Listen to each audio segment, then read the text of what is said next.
So what? We're live. We're live. This is it.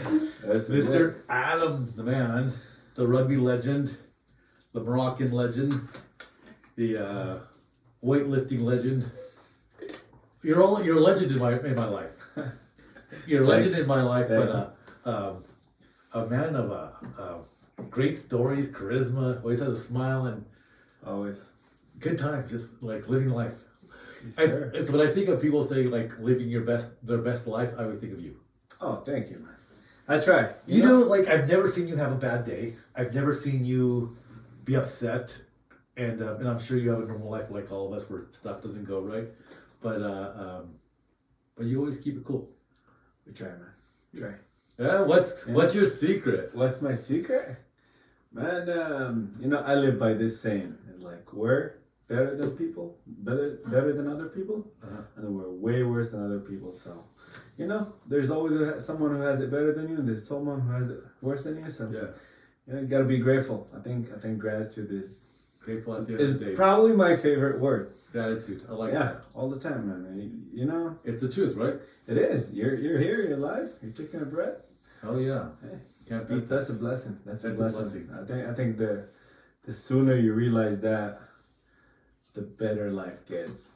Well, you're blessed because you grew up in one part of the world. I don't know if you've traveled where you're from, but then you come to the United States, and I think giving you a little bit more of a worldview kind of helps.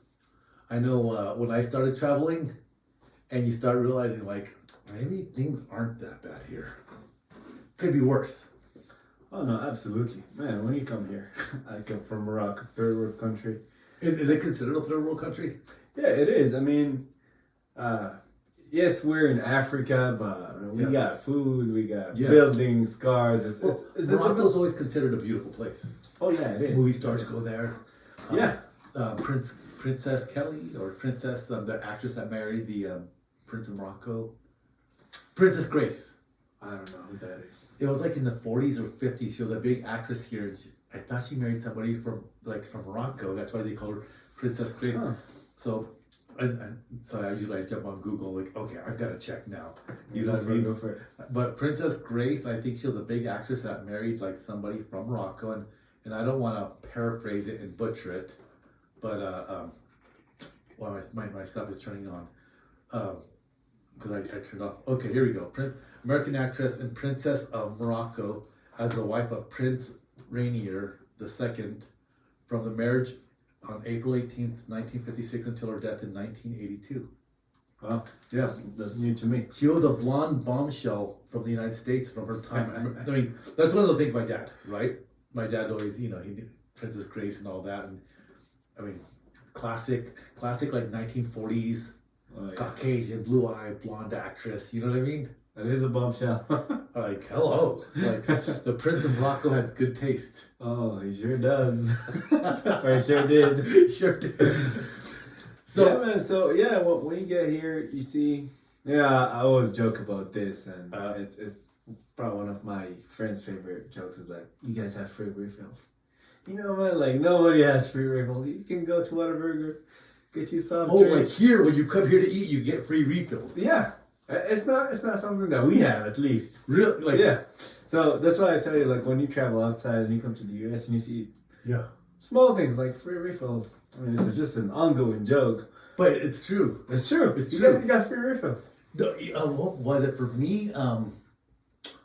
Let me think here. So I'm dating this girl from Mexico, and one of the things for her is like, we could just get up and go anywhere. And they can too down there, but like we have our car. All the streets, the cities are well connected. And you can just go. Yeah. Before you know, if you drive 8 hours, you're in California. 8 hours, you're like in San Antonio. Like, and her thing was always like, you guys just can go anywhere. Like, yeah, we can go anywhere here too, but it's like, you have enough money to buy a bus ticket. You have to get the bus, schedule it, get out where you're going. Do you know anybody out there so you can stay with, to have food with, and all that? But it seems like you guys just get up and go anywhere you want to. It's America. It's America. You can do whatever you want. You can do whatever you want. And this, it's true. Okay, so, I try not to talk about work, keep our professional lives separate, whatever, right? But I did hire a young lady to work for me. Okay. I needed like a statistician, so I hired this international student from the college we went to, New Mexico State. Okay. Go Aggies. Go Aggies.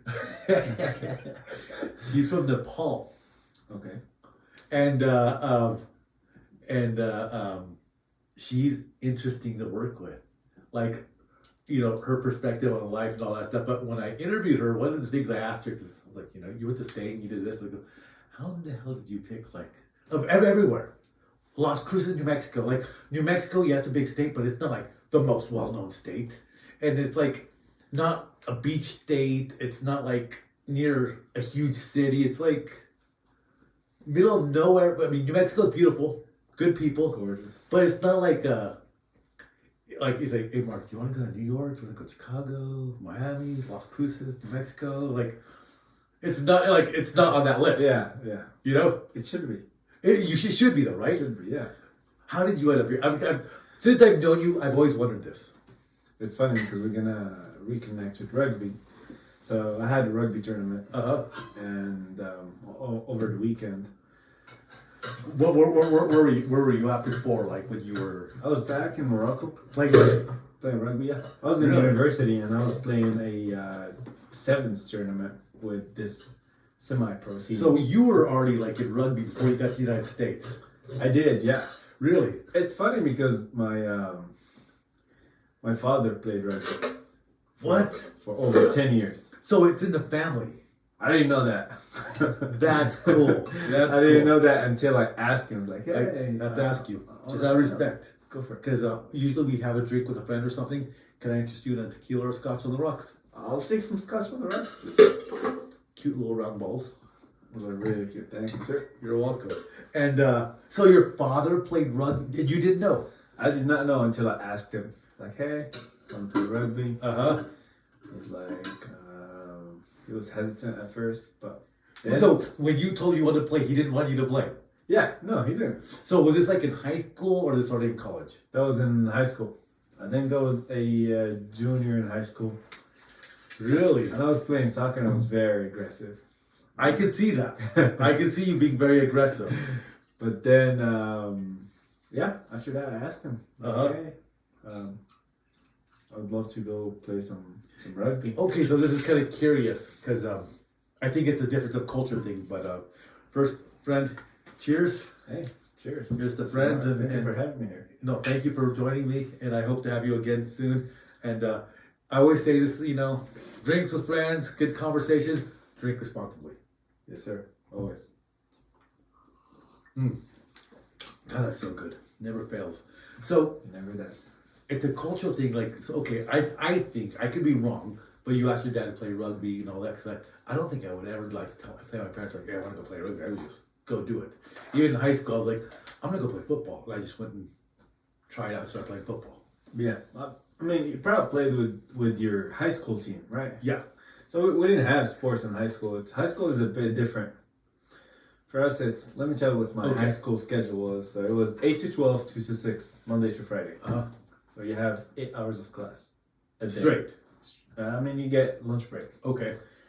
But those consist of, for me, in my major, was 10 hours of mathematics, 8 hours of physics. Wow. Yeah, it was very intense. So you finish school at 6 p.m., you go home, you do homework, go to bed next day. What? Boom. That was high school. That's pretty aggressive though, because like high school here's nothing like that. I wish I went to high school here. I don't know. I think you were probably more prepared in the long run. I was over prepared, but I Yeah. didn't get to play high school sports. I didn't get to do anything on the side. Were there high school sports growing up like in Morocco? Not really. If you want to play a sport, you probably have to sign up with the club. That's why you gotta ask for that permission. You have to pay too, probably, right? Yeah, I mean, it wasn't something crazy, but it's small fee for rugby, and we're not allowed to work or anything like that. So Wait, Okay. so as a kid, you're not allowed to work. yeah, no, like to work back home. It's very cultural. Most families, it's like your parents will support you until you get a job or you get married. And sometimes, like, I think it's changing now, but previous generations, they'll live with their parents until they get married and they move to their No. new life. In reality, though, that's not a bad way to go about things, though. It's not. Like, you're taken care of, you're getting an education, you're preparing for the future, you're just not thrown out on your own to figure it out. I mean, it depends. I think because I was thrown out at the end of the day. Were you really? No, because I came here. Were you? Oh, I was gonna say, were you one of us that in the Mexican culture we say a vago? Yeah, pretty much. No, I wasn't really thrown out or anything like that, but I came here, so I lived by myself or had a roommate. I had to take care of my own bills. Okay, so you're in Morocco. You want to play rugby. You're all over there. Then you decided to go international. No, so I was in college. In Morocco. In Morocco, yeah. Uh-huh. And I applied for an exchange program. Okay. And is it one of the things where you applied, you didn't think you were going to get it? No, it's not. I didn't think I was gonna get it, but it's that weekend where I was playing rugby, and it was I was supposed to submit my application by midnight. Yeah. And we went and played outside of the town where I lived, and it was like 6-7 hours away. Came back around 10-ish, 11-ish. I had this good friend of mine who saved my ass. Basically, and I told her, hey, I want to study engineering. If you could look up the universities and just give me a list, and I'll just, as soon as I get back, I'll write down the list and throw submit it. Dart at the list and just... Yeah, I was like, I trust you, go for it. So give me a list, please. And once I get back, I'll submit it, and we'll see. Boom, I get back, I'm just typing whatever she gave me. And New Mexico State came up. No, I submitted the thing. And then I look at the universities, and I was like, okay. I got Vermont, I got Kent State, and then I see this. Like, you have all these big name states and all that, or colleges. They're American name states. Almost like icons. Sort of. Like New York. Icon. I wish I had something or like that. California, like the iconic state college and all that, right? Yeah, but I didn't have anything flashy like that. Okay. But still I had like Rocky Mountain. Yeah. See, this is why you and I connected. Like I would never get anything flashy like that. If I applied to Rutgers, I'd be like, whatever. Yeah, no, so I just had the list, but there was this New Mexico State University, and I looked at it and I'm like, wow, man, it seemed like it was out of that list. It seemed weird. And sorry. No, you're good. You're good. And if you ever need a answer an emergency, just say timeout, and we can say timeout. Yeah. Okay. Yeah. Okay. Cool. But yeah, I applied, and New Mexico State always looked like the odd one. Yeah, because I have all these. I was like, New Mexico State. I'm going to the U.S. New Mexico State. I didn't know. Was there more connection of like that in Mexico? I had no idea. Really? I had it's crazy. I knew almost nothing about the U.S. before coming here. In my head, I didn't know what a state is. Or only what you had seen like on TV or some sort of mainstream image of what the U.S. was. Yeah. Hamburgers, pizza. Yeah. Skyscrapers. Because my Nepalese employee, she says, my image of the United States coming in was pizza and hamburgers. Everywhere. and I was like, really? And she goes, yeah. And then she goes, I get over here and it's like Mexican food and completely different culture. Fair. For me, it was hot dogs. Hot dogs. You thought everyone was hot dogs. Not everything, but I thought there was a lot of hot dogs. But I didn't know much about it, and sure enough, I get the email and hey, New Mexico State. Yeah. Wants you to come over here. I was like, cool. Let's do it. So at this point, did your parents know you were applying? Yeah. Okay, course, so they knew. Yeah, they knew we applied and everything, and we came to New Mexico State. Wow. It's a crazy journey. Culture shock? No. Loved it. From the get-go, you were... From the get-go. I mean, you always struck me as a social guy that you walk in a crowd and you can make friends fast. Yeah, no, for sure. Yeah. I think my personality helped. Oh, yeah, absolutely. Because I got here and I was like... Have you met Adam? Rocco. Adam. Rocco. Yeah, so, when I got here, it's funny because I got culture shocked when I went back the first time to Morocco. Really? Yeah, which was weird. Were you treated a little bit differently coming back to the United States, or not really? or you just kind of saw how You lived here for a while and you get back there and it's like... I just saw things differently. It's I got used to the American way, sort of. Quickly. Yeah, very quickly. Very quickly. And I just... It's perfect fit. I'm glad it you is, yeah. I mean, that's awesome, right? I mean, it's it's a cool thing. You know, Absolutely. it really is. I mean, and you know, I this last 2 years or so, I never get used to wearing glasses. The last 2 years, everything's happened. I've had to wear glasses, getting an old man. And, I started traveling a lot, especially down to like Latin America, like South America, and started meeting girls and all this good stuff. Everything that goes with it. But part of it is like, okay, so South America, Central America, it's kind of like some people are democratic minded thinking, or they're very socialist minded thinking. And you can see that divide everywhere you go. Yeah. And then you get to you get to Colombia. Pretty well developed country for the most part. Okay. Civil War, I didn't know that. But I mean, I met people in Venezuela, and the thing is like power goes out, days, no cell phone service. And it's like a normal thing. No water for days on end. And something where it's like, you and me, like, we wake up in the morning, go take a hot shower. Not down there. And so they, like, when I get down to, like, say, like Colombia, like, everybody has these big old water tanks on the roof. Well, whenever there's water, they fill up the tank on the roof, so that way if the water shuts off, you've got water. Like big old tanks, Yeah. And, but everybody's always happy. I think that's why I like the most. Wherever you go, even if it's what you perceive as a third world country, people seem to be always taking care of in one form or another. You know what I mean? Yeah. I mean, they don't. And I had this girl tell me once. She goes, you Americans, you have a lot of stuff. You want a car, you want this, you want that. She goes, but you work a lot.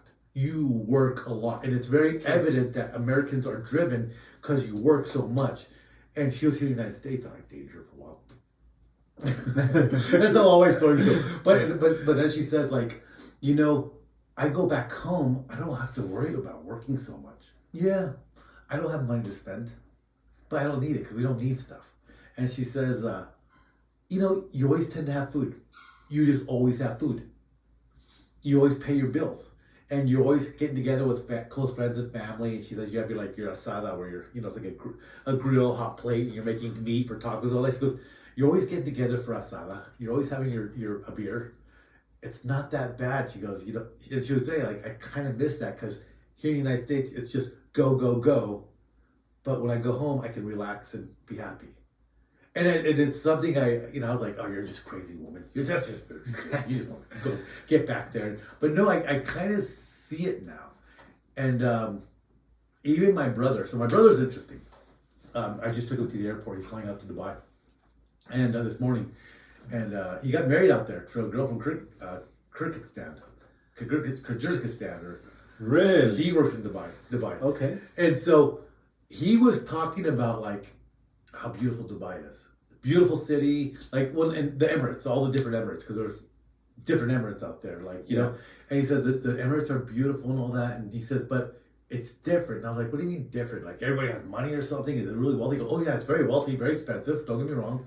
But he says, you work a set amount of hours, but then you're expected to stop working and enjoy your life.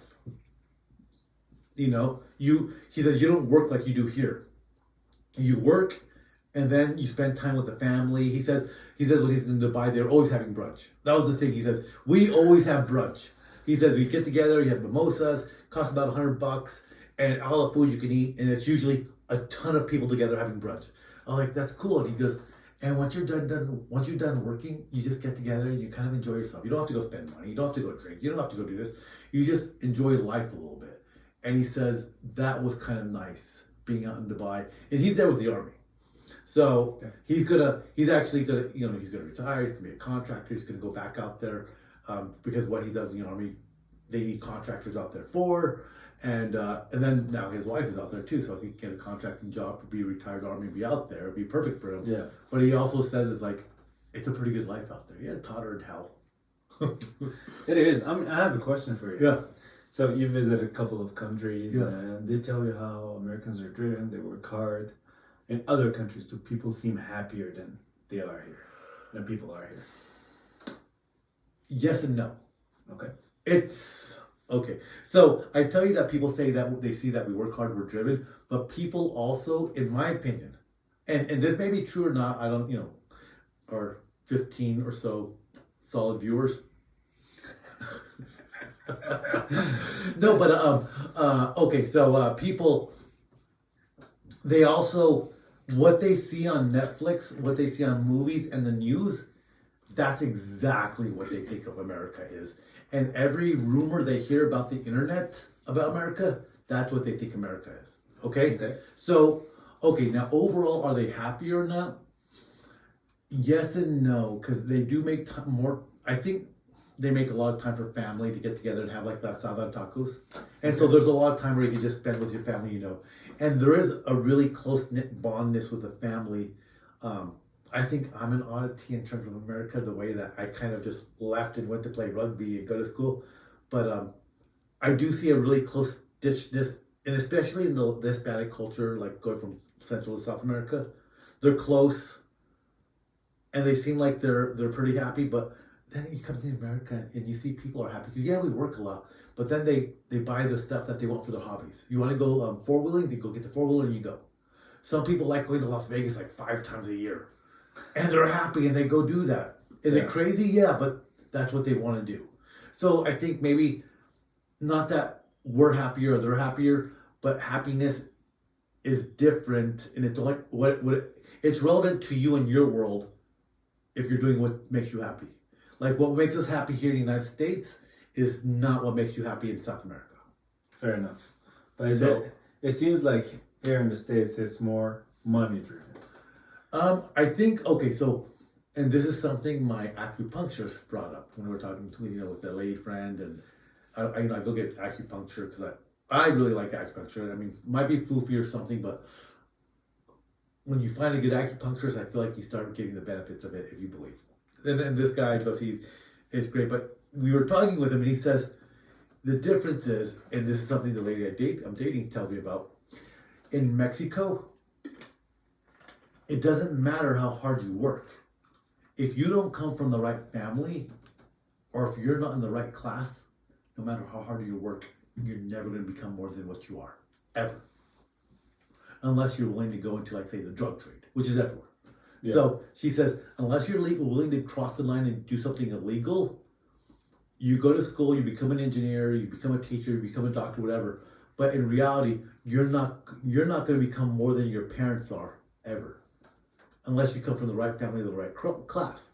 Whereas, and he made this point, he goes, whereas in the United States, if you work hard and you study, you get the right degree, you go into the right field and all that, you have the opportunity to get there. Even if you don't study or anything, you go into the right business, you open your own business, you have the opportunity to grow to the next level of life, whatever that is for you. And he says, that's the stark difference, say, than the United States and Mexico. True. I agree. So and the girl I'm dating, she's from Mexico, and to hear her say that of like, no matter how hard you work down there, if you're not from the right family or not in the right class, you'll never get out of it. Wow. It feels the same back home too. In Morocco, it feels the same way. Yeah, it feels the same. Morocco has a monarchy, I guess, but is it like a true monarchy, or is it like, what kind of government is Morocco? It's not, I mean, it's a dominant Islamic country, right? Correct. It's not a caliphate in the sense that that's not the government, is it, or is it not? So, it is. A caliphate? On paper, separate. Like, the king and the government, the 3 branches of the government should be separate. The king should not be involved in how the government is ran. Should be almost like England, where it's more of a figurehead. Correct. Okay. Is it the case? Maybe not. You see in some instances where the king intervenes and get stuff done. Most of the time, he'll make like a phone call. Let's get this done. Yeah, most of the time is for good reason. Yeah. Where it's like, okay, we got to take care of this. But yeah, that's how it is back home. You said the 3 branches. What are the 3 branches of government in Morocco? I think it's, if I remember correctly, and it's judiciary and executive, and there is the third one. I can't remember. Is it like us where there's a legislative branch? Yeah. So it's very similar to us. Very similar, yeah. So let me ask you a question. You've been in the United States for a while? Yeah. And I think this is a question I can ask Americans and they won't get right. Okay. Go for it. Are we a democracy or a republic? Democracy or republic? We're democracy. That's incorrect. Do you know why? Why? Okay. What's the rule of law in democracy? Like, who makes the decision? Like, what's the voting power in a democracy? The majority. But what's the majority? It's 50-50, right? Yeah, So if you over have 50. over 50. So the majority could be 50-50, and you could have enough of the minority to make the decision to affect the majority. Okay, I see where this is Okay, going. Then in this case, we're not a democracy. We're not. United States is actually not a democracy. So and this is something they used to teach in elementary school here, but they don't really, I don't think, anymore. So when Benjamin Franklin came out of the Constitutional Convention, a lady goes up to him and says, "Sir, what kind of government do we have?" He says, "A republic, if you can keep it." So we actually have a republic. And the rule of the republic is 3/5. You have to have a solid majority to impact the good of all. Okay. So it's funny because there's a distinction between the 50-50 and 3/5. It's actually a significant. Yeah. How often can you get 3 out of 5 people to agree on anything? Good luck. You see at the Senate all the time. Right, but in a sense, it's a good thing because it slows government down. Yeah, it does. A government that goes too fast will go one way, but a government that goes too slow will fail to act in other ways. Do you know what I mean? Yeah. So we see that. We see that in. We see it now. Yeah, we see it now. Like, you know what I mean? for you to get something done in the state, you gotta. In some instances, you gotta have the 2/3. Right. Which is good luck. Right. 2/3. Yeah. Because you gotta convince your people, the other people. And maybe, to get the other people part, right? It's not an easy task. You got to be solid. And there might be other subtle differences. Because we talking about the branches of government in Morocco. We have the same branches too. Now, actually, I'm kind of curious. Let me see what Google says are the main differences: democracy versus republic. Definition. So the main differences. In a republic, a constitutional charter or right protects a certain inalienable right that cannot be taken away by the government. Okay, let's just see. There's no generic reason. Okay, it says most modern nations, including the United States, are a democratic republic with a constitution which can be amended by popular elected governments. This comparison therefore contrasts the form of government in most countries today with the theoretical construction of a pure democracy, mainly to highlight the features of a republic. That's not a really good answer. Sometimes I like to look this stuff up, like what's republic versus democracy simple. No, that's not a simple answer. I guess maybe there isn't a simple one. I guess there isn't a simple answer because nothing's coming up. I don't know. It looks like everything's long. Yeah. I won't look it up. But we're a democratic republic. We're not a true democracy. Okay. All right. We'll go with that. That works. Okay. So if you had to tell somebody the best thing about Morocco, like, hey, this is Morocco. What is it? I've always been curious. Food. Easily. The food, yeah. Yeah, the food. The people. The food, the people. I think we're known for hospitality. Really? Yeah. 100%. You go anywhere, they'll offer you some tea, they'll offer you some cookies. You go, let's say you come to my house. Right. There's a famous writer that used to go to Morocco a lot of times. And it wasn't like Hemingway. I feel like I mentioned this once before, but I don't know who it was. Anybody famous off the top of your mind that used to go to Morocco a lot? Nope. For like nothing like that? No, I can't remember, but I've never heard of it. No. But food and hospitality. Yeah. Yeah. I mean, it's a country that has a very rich history and culture. Yeah. And I think that's what. Famous In my opinion, I think hospitality is hospitality. number one. Famous people from Morocco, like in history, like in all of history. Like if I said, like I say, like if I say Genghis Khan, Mongolia, George Washington, United States, Mongolia or Morocco. That's a tough one, man. Because the Barbary pirates were more from the north, from Libya actually. You know who the Barbary pirates were? No. They were pirates. It was like a pirate kingdom, like in Europe or in Libya. Okay. And Thomas Jefferson was the president, and so the Barbary pirates would pirateer American frigates, like the old wood ships, and take Americans, like would capture them, force them into slavery, and capture all the mercantile and take it back to Libya and sell it and all that. And so Thomas Jefferson, because the United States after the Revolution, we weren't like a strong, powerful country, but he says we got to go take care of these pirates and take care of our sailors and get them back. So he sent the Marines to go fight the Barbary pirates. So on the from the song is the Marine Corps song. The main song, they're like their song. Okay. I don't know what it's called, but the main song goes from the halls of Montezuma, because the Marines were in the Mexican American War. They were down there. The halls of Montezuma to the shores of Tripoli.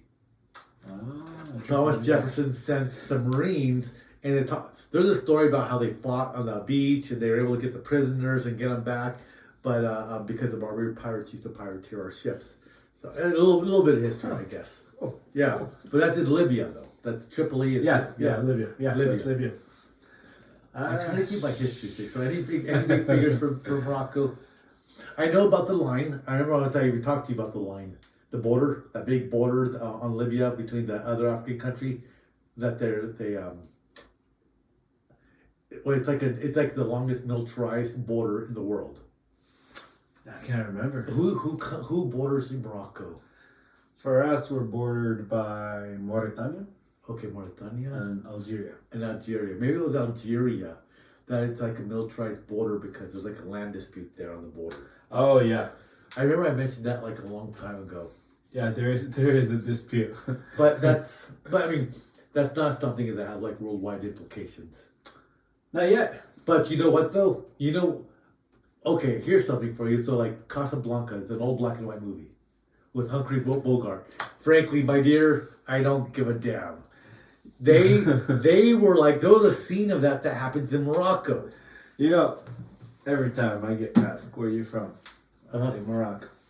Which city? Casablanca. Yes. Have you watched the movie? Not yet. Man, that's maybe it's I gotta watch it soon. But I've heard a lot about it. I never watched it. I know it's an old movie. It's really good movie. It's like a classic. It is a classic, but I just haven't had the chance to watch it. Who does anymore? Though? You get busy. So okay, that's a claim to fame. Then we'll say that famous line. Frankly, my dear, I don't give a damn. Frankly, my dear, I don't give a. Okay. Oh my God! At least now I have a line that I can answer. That you can ask. Like, hey, did you watch Casablanca? Casablanca, Frankly, my dear. You could be like, I don't give a damn. Casablanca, right here. I don't give a damn. Oh man, yeah. That's cool though. I think it's brave and it's cool to be like, just like an international student. You're young, and go like to a whole completely different country. Maybe you barely knew the language, kind of thing, and like you don't have any friends here, and it's like, all right, I'm gonna go there, go to school. Screw it. Yeah, it's a crazy adventure. Yeah, I mean, it's been good. It's been good. When I came on an exchange, the goal was to stay for 6 months, get to know the American culture, get to travel a little bit here. Yeah. Get to take some cool classes. Is it? And come back. And it's nothing that you thought it would be, like completely different. No hot dogs, or like more than hot dogs. Way more than hot dogs for sure. I mean, after that, I was supposed to go back and finish my degree back home, but I ended up transferring, and that's when I started learning more about the American culture. At first, when I came on the exchange, we were just having fun, playing rugby, Okay, so I met you through rugby. dude, breaking ankles. Like, you were like a legit rugby player. Me, I was just like that big classic American guy, just tackle in the middle of everything. But then you get the ball to Adam, and it's like, dude made a try. He's gone. He made a try. Oh man, those are the good old days for sure. It's different playing rugby here, man, because I get to play against people more like you, as big, physical, fast. That's something that somebody had told me once, that you play rugby in America, and you get football players that like to hit. Yeah. And you play your rugby with Europeans, and they know how to play the hole and play the gaps. Yeah. So I think that's where I was when I got here. It's like more of a player where I was always looking for a hole. I mean, I was a little shifty, a little fast, but I was always looking for the hole. Yeah. Then every time, you make someone look ridiculous with a little sidestep, but when they get you, they hit you hard, man. Even those little guys out there. Yeah, because the style of playing here, I think, is just different. It's just very physical. It's just like very reflective on football, I think. Yeah. No, So it surprised me going into football. I would have never thought you like as a big what do you call that football league? Which one? Fantasy football. Oh yeah. You're big in fantasy football, aren't you? Oh man, I love fantasy football. Okay, first of all, I don't understand it. I've never gotten into it, but I never understood it. But like, you would start talking about people like when we were doing like our lifts and stuff. We were weightlifting and all that, and doing Olympic lifts. Yeah. And remember that one tournament we went to? We went to a CrossFit tournament. Oh man, that was Dude, fun. That was like, you were doing like these clean and jerks, and I mean, like you were just nailing them. No man, I gotta give you credits on that one, because Mark and I got to that final workout. I think we were second out of 10, and we had a chance. That was cool. That was cool. That was pretty cool. That was probably like the high point for me in rugby was that one tournament where we took second, and I don't know, we took second because the guy didn't turn the meter on the air dyne. Yeah, no. The thing is, like, we're gonna take first, but first let me walk you through the workout, because I think that was very epic. It was basically 30 reps of many movements. And the last one was 30 cal on the bike. On the air dyne, it's like people have to understand. It's not like a bicycle, and it's not 30 cals like rowing. It's like the air dyne. The air dyne's a monster because you're pedaling with your bike as hard as you can, but you throw that shoulder thing where you're pumping. At the beast. And then you do that for like a solid 15 seconds, and then you see 1 calorie. Yeah, I know. It's like you're going as hard as you can. And you look at the display and you're like, 1 calorie? What the hell? Yeah. You know what I mean? Like, what the hell? It takes a while to get it going. But, but the workout is fun, because at first he said, like, I can't remember exactly what I said, like 30 deadlifts followed by 30 box jumps. Yeah. So I go to Mark and I was like, man, I have this crazy idea. He was like, what is it? Does at least each partner had to make 1 rep. I was like, we should do 29-1. And then the coach at the time thought it was like a horrible idea. Oh, dumb idea. But then we did it. We did it. And we got to the bike first. That's probably why my back's broken now. That's probably why I have a broken back and a broken hip. Was it worth it? Yes. Absolutely. No, it was amazing. But we get to the bike, and then we couldn't turn on the bike. And I think that's where we lost. We finished second. But it was an epic workout. It was glorious all the way to the end. I remember during there, we had a jump rope portion. Do you remember this? I do. And you were struggling on the jump rope, and I just jumped in. Do you remember that? Yeah, I do. Yeah. Because I was... Oh man, we were supposed to do 29-1, but Mark took a huge load of it. Oh my god. We got to the bike, and I was supposed to finish the bike, but then I died on that bike. Cause it was amazing. It was just amazing. Okay, so I remember, we get to this tournament, and you give everything you got. You're like, when you work out that hard, like when you come off of stuff, you're like T-Rex. Your arms are like, oh. You're like this, and it hurts, and you're like dry heaving. You're like, ah. And then they like announce like, hey, you took first, you took second. And I remember thinking like they gave us like a little bag of goodies. Yeah. And I remember like pulling like a shaker bottle and like this, or like a little like dry protein powder or something out of the bag. I'm like, we kill ourselves for this, really? That this is it? Like, what the hell? Man, yeah, for pretty much nothing of substance. However, the memories, man. The memory. I remember because we had stopped work. We had finished the previous workout. Like I remember, we thought we were done, and then there was like the final. Yeah. They had, like, and then we were like, oh wait, we're up again. What? Yeah. Yeah. I think it was top 3 teams, top 4 teams, something like that. That was cool though. That was sick. Yeah, it's cool. I think that's one of my best memories with Mark is that tournament. Oh my god, it was epic. Like okay, for me, for like rugby, because like a lot of people don't know rugby, but I was a forward, which is like a football lineman, and I'll not like it never fails. Like I'm in the position where we're fighting for position of the ball, and then you look at them like the quarterback, which is called the scrumming. He whips the ball out and they pass it out to the very far end. And I remember like coming off the line or coming off the ruck, you know, I'm all tired, we're pushing, we're hitting. And I look at the ball and it goes all the way out to like you, which is on the very far outside. And you take off running with the ball.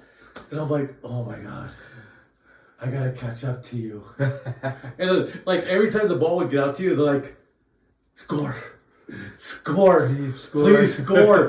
Because like as a lineman, you get up and you're like, I gotta get out there. You try to run as hard as you can, and you're barely moving. And I've seen videos of myself where like I get up and I think I'm running, and it just looks like a big old sloth.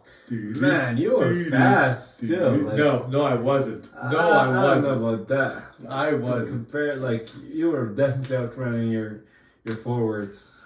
It was good though. Rugby was good. Good. That's fun, man. It's brotherhood. It's a brotherhood. Oh yeah. And it's curious in unless you play it. And I experienced this a lot too, because as a coach coaching high school kids, it's a different kind of brotherhood, not just amongst you and your teammates, but you and the other team. It's like you always get together and you always talk trash, and everybody gets together for both teams, and it's tight. And like with football, growing up in America football, as soon as game's over, you go your separate ways. Yeah. Your booster club might bring you pizzas, and you eat real fast, and that team goes this way. And there's never that bury the hatchet afterwards and stop and break bread. Yeah. And so as both teams walk away, they're talking trash. I mean, mad trash. Yeah. And there's a lot of mad hate. So you don't leave it on the field, and you don't build bonds. Whereas like with rugby, it was always like, all right, that's it, we're done. We're going to eat together, and you're going to have drinks together, and you end up laughing. You end up having a good time, and you meet guys. And I still see these guys, like guys from another town. I'll randomly run across from like Phoenix or from Albuquerque or from wherever, El Paso. And it's like, hey, remember we played rugby? Like, dude, yeah. And it's funny, like in high school, for like the next umpteen years afterwards, you're like, dude, you guys were such dicks. You know what I mean? And that kind of doesn't exist in rugby all that much. Not like with American football. And I think it comes down to the idea of like, you fought a good game and you fought hard, but then afterwards you sit down and you break bread. Yeah. This idea of like sitting down and sharing a meal with each other and being able to talk about it, there's just something about that. You know what I mean? Yeah, no, 100%. Like, and I played, like that's my thing. That's what I love to do is play sports. Whatever it is, I love to play. Yeah. And man, rugby remains number one because of that. Oh, same. And you finish playing rugby, you go to the other, like, first of all, as soon as that final whistles happen, yeah, we're done. You're done.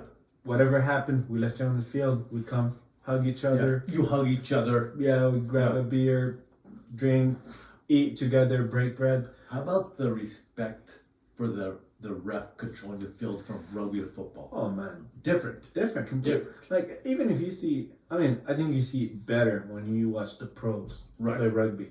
You see these guys 6 feet. Big old men. 6 feet 6 feet 7. 280 pounds. They'll throw the ref away. The ref is like nothing. 5, like a small old man. Yeah. Yeah. He tells you whatever he says. Yeah. Whether it's the right call or not, you say, "Sir, yes, sir." Sir, yes, sir. And you walk back. There is Right. no like, "Oh no, I did that." The coach is fighting with the ref, and the players get in the ref's face and they're Yeah. screaming at the refs. No, there's no such thing in No rugby. such I mean, thing. it teaches you about brotherhood. It teaches you about discipline. It teaches you about respect. Mhm. It's just different, man. Rugby is different. It's curious it's not bigger here in the United States.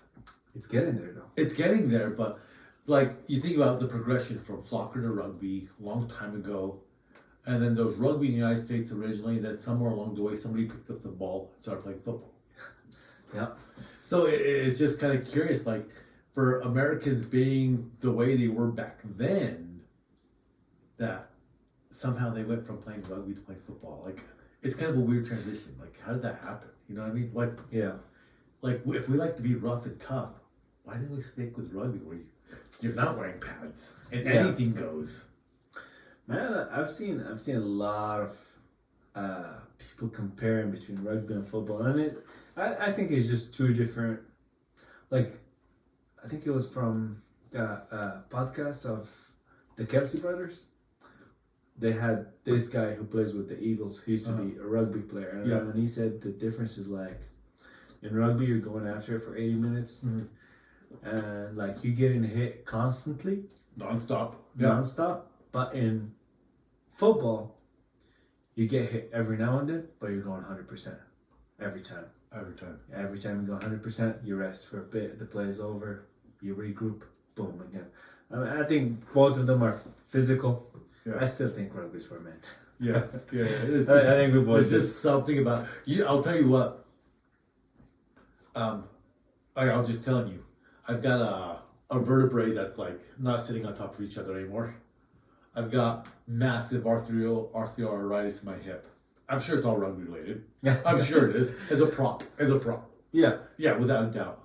And I remember once I broke my nose playing rugby, and my nose was sticking out the side of right here. There's like a little scar right here where you could see like I guess it broke where the cartilage meets the bone, and it stuck out the side.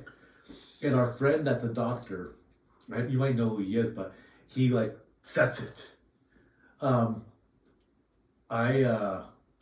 I tackled a friend of ours in the game. I broke his rib. The first game I ever played in is because we were warming up, and the guy I was warming up with, I knocked him out cold. Like he fell and I kneed him in the head. Oh boy. He couldn't even remember his name. Man. That's how I ended up playing my first game. I had a broken rib. I broke one of the guy's arms playing on my team. Why don't you inflict pain on the other team, man? And rugby's been good. Like even though you have all this stuff that happens, it's just like it's been cool though. It's been good, you know. I think rugby is good when you play. I'm not sure at this point if you're playing with Mark or against him, because you're not safe. Both ways. But it's been a good sport. So I had an opportunity of having a club high school team, and that was interesting. And I did that. It's got to be about 5 years I did that straight. Kind of got burnt down on it because I needed time off and work was getting on me, so that's why I stopped. It's hard. It's hard. I tip my hat to people that coach and don't get paid. It's a lot of work. 100%. A lot of work. Of course. But what was curious is I got the football players and I got the athletes and I got the band kids and I got the chess kids and I got the motley crew of kids that never played sports, or they were the kids that were riding the bench on football, or they were basketball players. They were like the kids that didn't play the mainstream sports, but they wanted to do something cool. And to watch them, because we had freshman through senior, and it was a blessing. That's the only way I can describe it, as a blessing. Watching them come together, the older kids take care of the younger kids, watching kids that never played any sports just come out and shine. I've probably lost already like 3 high school kids that have passed away since.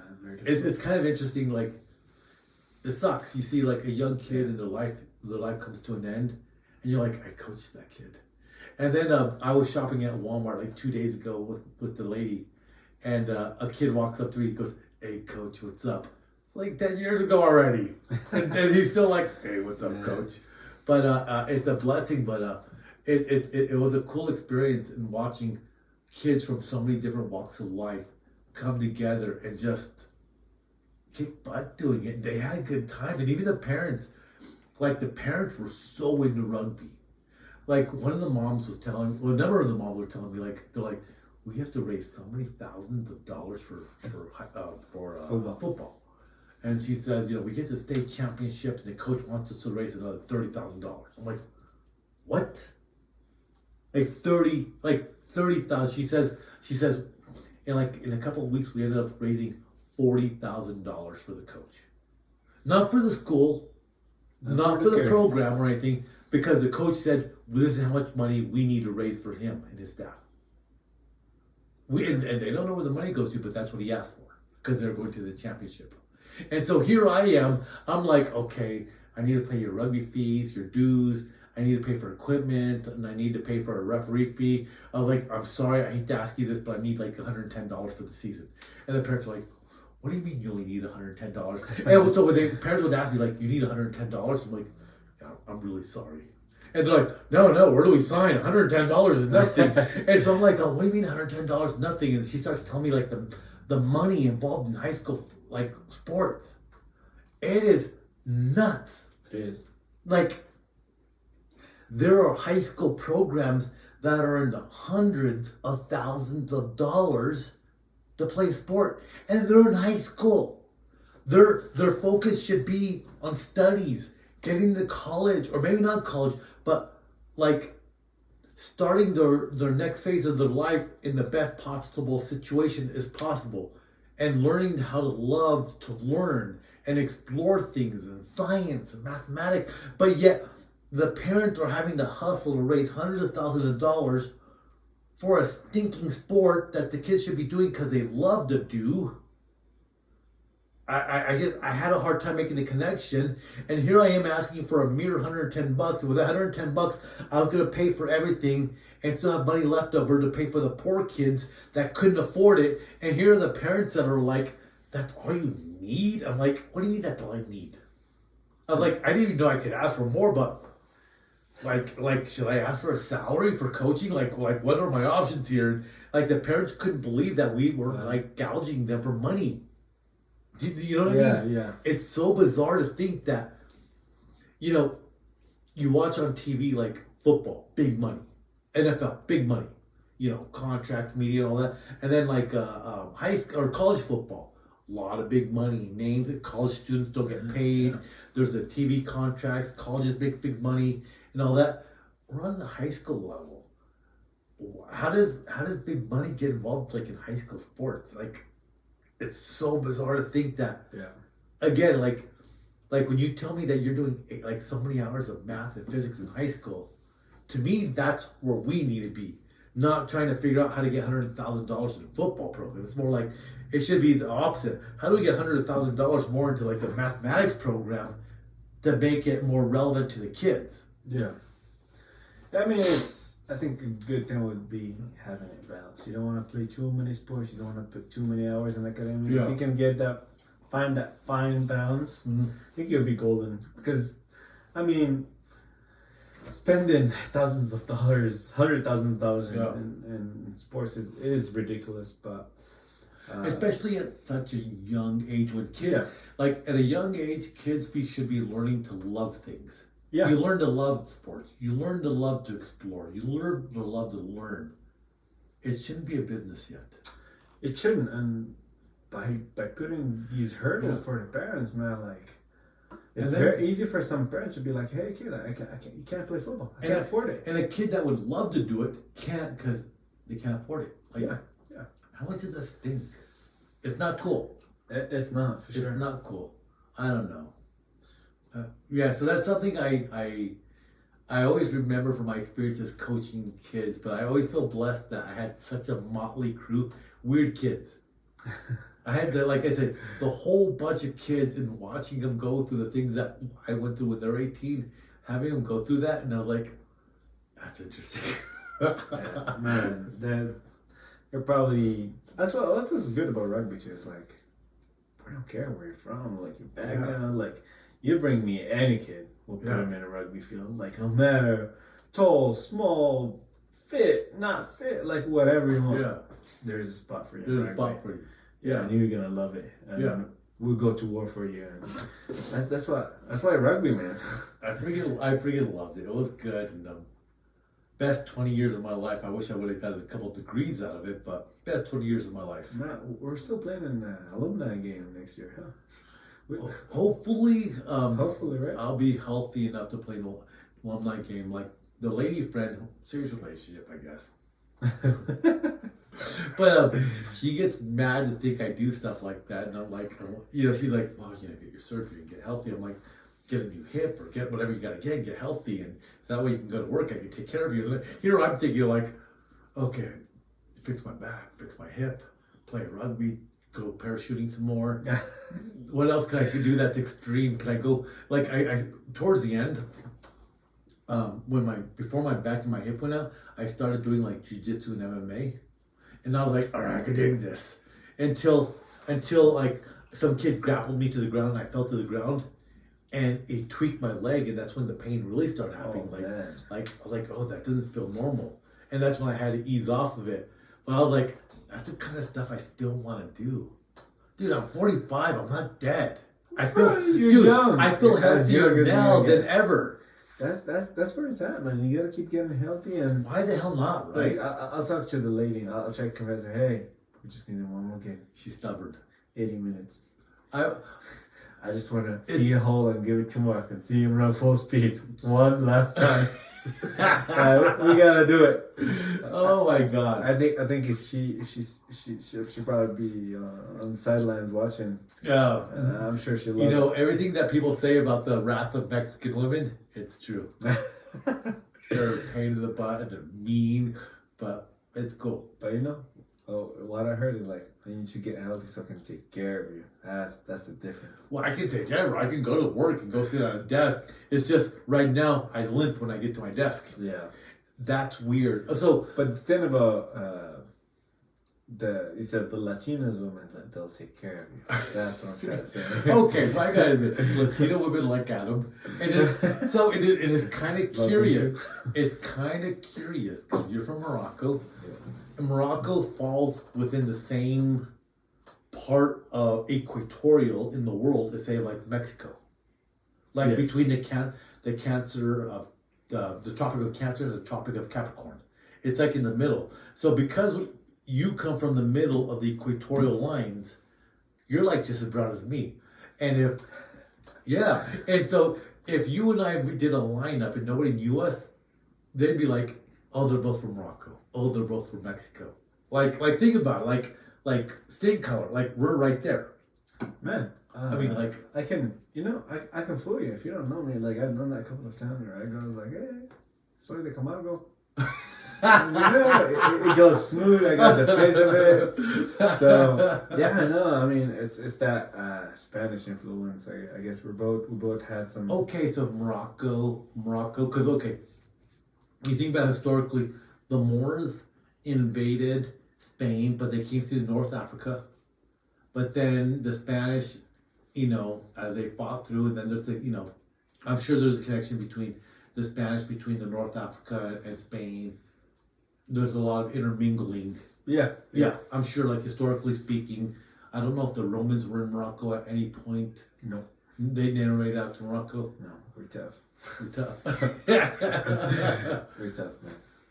It's hard to get in that part. Is it really? That western part of Africa, especially in Morocco, I think very few Have made it. Because, like, you think about, like, the Romans, the Carthaginians, the Ottomans. the Ottomans didn't make it that far out, but, I mean, you have the Egyptians. You think about all the countries that were conquered on the northern end of Africa. And I always think back to the Romans. Did they make it that far to the west? No, sir. Was Morocco ever like a conquered country ever, like in history? We did by the Spain. Was it Spain? By France, yeah. Okay, French Morocco. I had an education teacher, and he hated it. And he was telling us once. He says, he says, girls like my accent because it's French Moroccan, and they always tell me how beautiful it is. And he says, and he always made a point of saying it. He goes, to me, my accent is that of oppression. And he says, because I grew up with French, but I'm from Morocco. And he says, but the French oppressed us, so my accent is one of oppression. And he would always kill that with the ladies. He'd be like, oh, it's so sexy, it's so beautiful. And they'd be like, it is that of oppression. and I always thought that was interesting. But okay, so the French were there then, I guess, too, then, right? Yeah, they were.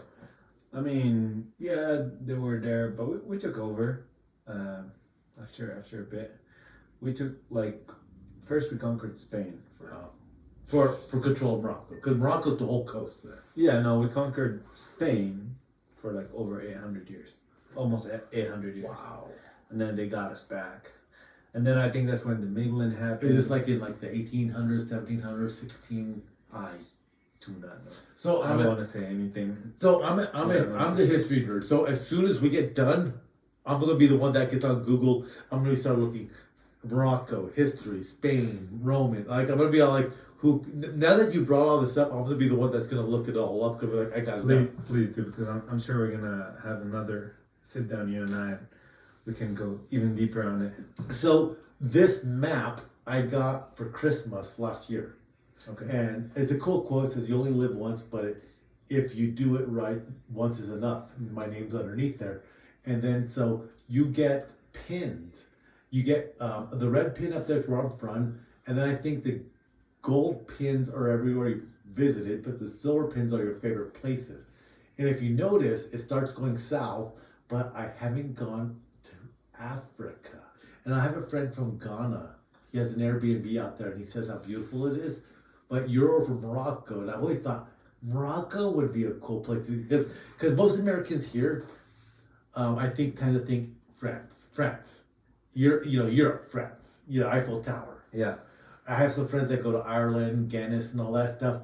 But for me, it's always been I always think of I'm a fan of Anthony Bourdain. Okay, the cook. Yes, Chef. I've seen everything about him. I've seen the biographic about him after he passed away. And Bourdain's frame of thinking and his view on the world introspectively, it really speaks to me.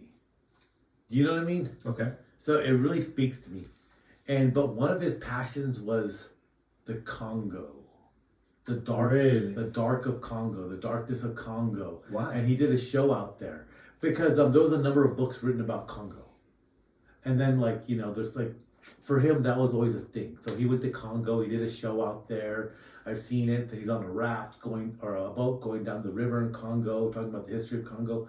So for me, Europe would be cool. Don't get me wrong. Love French history, love German history, English. I'm like I said, history nerd. I should have been a history teacher. But you think about all the great explorers, all the great explorers, except for the people that went to the North Pole. You think about where did the great explorers go? You have Marco Polo that went to China. But what was the biggest challenge for explorers? It was always Africa. Africa. I think this is a perfect time to extend the invitation for you, which I probably did. Man, you are more than welcome to come to Africa and Morocco. I think maybe Morocco would be a good, safe place to go because unfortunately with Africa, there's a lot of turmoil, there's a lot of craziness going on there. But anywhere else in the world, but there's a lot of craziness out there. But I think Morocco would be a cool place to go. It'd be a good start. A good start because 100%. More than anything, I think I want to go out in that direction. I think I would like to see life out there, just everything. I have this philosophy. And so me and my friend, the other host, Jeanette, she's not here right now. She's all right. Jeanette's usually on here. She's at, doing her thing right now. She'll hopefully I can get her on next week. Life gets busy. We're both professionals. We're both in management. Sometimes you have to work weekends. It's tough, but she's a smart young lady, and I give her such a hard time. And she can drink beer with any man I know. Really? Jeanette, she can put down a beer, and I always give her props, but she can put beer down like a man. we gotta test this out. So we'll bring her on sometime. Yeah. But she's a cool person. But where was I going with that? We lost you. What was my train of thought here? I was talking about. So I'm usually here with Jeanette and all that, but I don't know where I was going with. Oh, so I have this train of thought when I'm always talking to her. Like, there's different countries, different politics, different religions, different histories.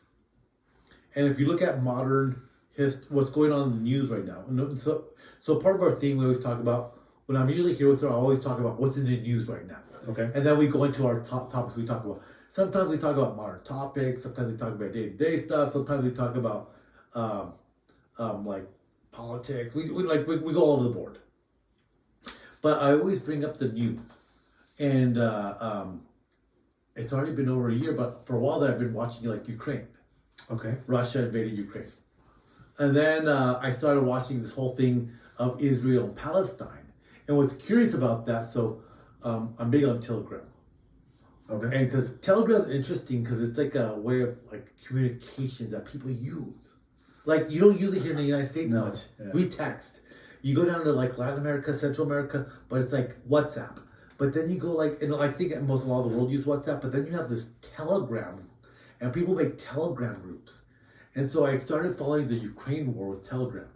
Okay. And so the day the thing happened in Israel, I started getting messages on Telegram. Like my phone was ringing nonstop, like at 4 a.m.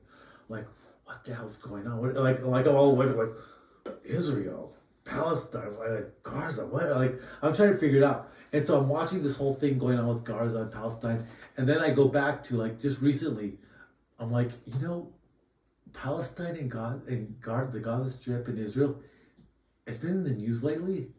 But then I kind of went made a full circle. I'm like, the Russia-Ukraine thing hasn't ended yet either. It's funny because like, it's easy. Like that was the big thing, but it's easy for like the new thing to overtake the old thing. Yeah. And so in the Telegram group, you get live videos. And so like there's like live video footage of like drones, like the quads, those drones that we could buy here at Walmart, dropping grenades on soldiers. And you see like footage of a grenade being dropped on like a Russian soldier or Ukrainian, and you watch their body blown apart. Like unfiltered, not blurred out, like boom, this just happened this week. And you're like, God, is all Ukraine still going on? And it's real. And here we are like 5,000 miles away. We go to work. We might be playing rugby. We might go to the bar. But this stuff's happening around the world. And I always think like everybody just wants to grow old. Like that's the goal. You grow old. You want your kids to grow old and be healthy, have grandbabies. And I always think about that, about all the other cultures of the world. They're no different than me as an American. I wanted to go to school. I wanted to get a good job. I want to get married. I want to have a family. And a lot of times I think we don't put it in context. All we see is what's in the news. Down with America, or this, or that. And it's always like, but put it in context. These are just people that, whatever their perspective of freedom and living a good life is, everybody has a right to live that life. Yeah. Watch your kids grow up. Watch their kids have kids and get a job and be successful. And I think about that, what's going on in the Middle East. And I think about that with what's going on with Ukraine. And I always think about that, like whenever I'm going to go visit somewhere new, it's like, they may speak a different language.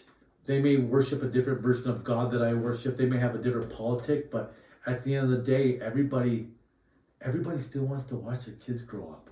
Yeah, I mean, it goes back to what I told you first. Like, yeah, there's some people who have it better than you, but there are people who have it way worse than you. But no matter where you're from, whether you're considered industrialized, whether you're considered third world country, at the end of the day, you still have people that get married, have children. They want to watch their children grow up. Yeah. Their kids have kids. And everybody should have the right to do that, no matter where they're at. Yeah, 100%. And I always think about this with you, like Russia and Ukraine for some reason. Like, Ukrainians have a right to do that. But Russian soldiers that they send in like these Russian soldiers as cannon fodder. You know, like to run in against the Ukrainians, they get blown to pieces, and it's like the poor Russian soldiers, they have a right to get married and grow old and watch your kids grow up too. It's kind of curious, like everything going on, but everybody should have the right to do that. You know what I mean? Yeah, I mean, but also it's different. Yeah. Because those same Russian soldiers, they pick their country over having a family. They pick to serve their country. In some cases, they were not. Now, with Russia, I wonder if they had that choice. Yeah, right? I wonder. Yeah, same. Yeah, because it seemed like that they were forced to conscript. It didn't matter if they were like a professional in their private life. It seemed like they were forced to join the military and just run into machine guns. And I feel bad for that because it's like, you know what it is? It's like World War I all over again. Yeah. Like what we're living through right now. What we're living through right now is like a repeat of World War One. Because think about World War One. You had battle lines set. You had people rushing in, getting slaughtered like the sheep. And then, if you want to throw like this whole Israel-Palestine into it, all that started in World War One too. Yeah, no, it's a setup. It's a setup, and it sucks because everybody should have that right. True. Yeah. To be happy and watch your kids grow up and be healthy. There was a line I heard. I have to cut you for a little timeout in here. Okay, all right. Game off. Game off. The proper way. So that's one thing I've learned about this. All right, game back on. We took a quick timeout.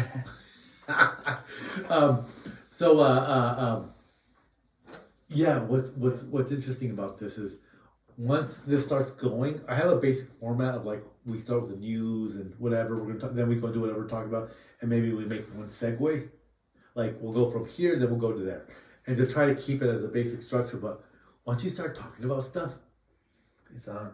It goes like some of the stuff we go on goes way out to left field, and it goes way the other way. And it's just we had a heated one once about like energy.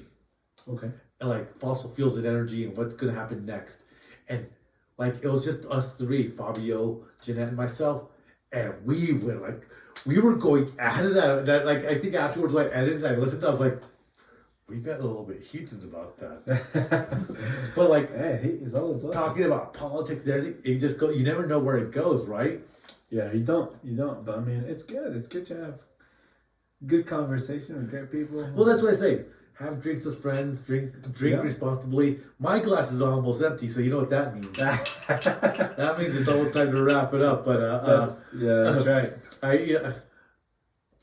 What's curious about growing up is there comes a point, like I remember when earlier in life, man, I used to drink to get wasted, and now I find myself drinking to like, hey, this is kind of like interesting. Like you find a certain enjoyment out of it. You start finding the things about it that you like. Yeah, you start tasting the flavors, and you could almost like get a sense of like the effort put into it. Yep. Because people have pride about it. That's true. You start like, let me see how woody. Because there's alcohol out there that's cheap, like Keystone. Yeah. And that was all about quantity. Quantity. Yeah. Like beer pong. Yeah. Like in our days, beer pong getting smashed, but there comes a point where you start kind of just enjoying it, like being able to sit down and talk with people. And I think that's one thing that the theme about this I've always tried to promote is like, why can't a couple of people come together and have a drink and talk about modern day stuff? And like when you go to a bar and you talk with your friends and you BS it, why can't you do that here? Why not? I love the idea, man. I told you. Yeah. Please have me back again. So we'll do that. We'll schedule it back. It's December, what is it now? December 17th. I don't know if I'll get another episode right before Christmas. This will take probably a couple of days for me to edit. I'm hoping between now and the start of January, I've been looking for some new setups. So I would like to do a new setup in here. I've got some new additions. I got my on-air sign. I've got my... I gotta take a picture of this before I go and have... And one of my goals has been to add one of my goals is to have like new people coming on board and being able to have different conversations from different people around the world, which is why so I've been talking to you for a while, like, hey, we should do this. because just because I've known you and I knew your background, so for me it was like I want to talk to Adam because different people from different part of the world, different perspectives, different outlooks. You know, I spice of appreciate. life. Spice of life. I appreciate the invite. I know we're scheduled to do this a little earlier, but the sickness came in. But hey, I enjoy it, man. I had a great time today. So you know what this is about, what we're doing now. So maybe next time we'll plan it a little bit better. Absolutely. And because I'm sure we can talk about tons of stuff. Man, we'll have it better next time. Adam, sure. My friend, the stud, like the rugby player, the ladies' man, like you. In my mind, you were always the man, the legend, and then even at weightlifting, I was always trying to keep up with you. Man, I appreciate it. It goes both ways, man. There's a lot of respect to you, man. No, I'm just admiration me. And I'm just me doing me. Hey, if I look that good as you do and when I'm 45, I'll be very happy. I'll be very happy. How old are you, bud? 28. Wow. I didn't realize you were 28. I didn't realize you were that much younger because I always... I know we're wrapping it up, but my father passed away like 2.5 years ago. But I remember about 5 years ago, my dad says, he's an old man and he was sitting in his chair in the garage and he always smoked a cigarette. And he always had like a beer in his hand. Whole life. And this is before he got sick and all that. And he would say, you know what, son? In my mind, I still feel 18. I still see a beautiful chick. And I was like, and he says, and I wake up in the morning, I still want to go hard at it. And I want to do everything I used to do when I was 18. And he says, by the middle of the day, I could feel my body just saying, no, you're not. No, you're not. And he says, the heart is always willing, but eventually everything else can't keep up anymore. And I always remember that. And for some reason, I didn't know that you're 28, that we were that big of an age difference. Because whenever I hung out with you, I would work out with you, play rugby with you. I always felt like I was like, me and you were like that. Yeah, no, same. Like, you tell me 45. That's crazy. That's crazy to think. That's crazy. That's like, what, 10, 15, 17 years apart. Yeah. You're the same age as my girlfriend. But